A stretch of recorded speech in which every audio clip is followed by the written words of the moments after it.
என் மகன்னு எல்லாருமே சேர்ந்துதான் என் பிறந்த நாளை கொண்டாடணும். அப்படி ஒரு விஷயம் மட்டும் நடக்கவே கூடாது. Hi guys, Pandian stores today promo. இப்போ கோமதி இருந்துட்டு இப்போ பாண்டி கிட்ட சொல்லிட்டு இருக்காங்க, எங்கள் அம்மாவோட 53வது பிறந்த நாளுங்க, நம்ம இதுக்கு செலிப்ரேட் பண்ணணுன்ட்டு சொல்லிட்டு சொல்கிறாங்க. இன்னொரு பக்கம் வந்து அங்கே காந்திமதி இருந்துட்டு இந்த பிறந்த நாளுக்கு என்னோட 3 பசங்க 3 பிள்ளைங்க எல்லாருமே சேர்ந்து நம்ம இந்த குடும்பத்தை வந்து ஜாமில் பர்த்டே வந்து செலிப்ரேட் பண்ணணுன்ட்டு சொல்லிட்டு காந்திமதி அவங்க பையன்கிட்ட சொல்கிறாங்க.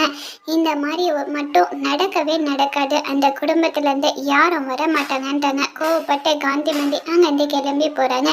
உடனே பாண்டி இருந்துட்டு கோமதி கிட்ட சொல்கிறாங்க, சரி நம்ம கோயிலுக்கு போயிட்டு அங்கே அன்னதானமும் திறந்துடலான்றாங்க. இப்போ தாங்க எனக்கு ரொம்ப சந்தோஷமாக இருக்குன்ட்டு சொல்லிட்டு கோமதி ஒரு பக்கம் ரொம்ப ஹாப்பியாகிறாங்க. இப்போ 2 குடும்பமும் எல்லாருமே சேர்ந்து காந்திமதியோட பர்த்டே வந்து செலிப்ரேட் பண்ணுவோம். காந்திமதியோட ஆசையை நிறைவேற்றுவாங்களா இல்லையன்ட்டு வரப்போகிற ப்ரமோல வெயிட் பண்ணி பார்க்கலாம். Okay friends, bye, thank you.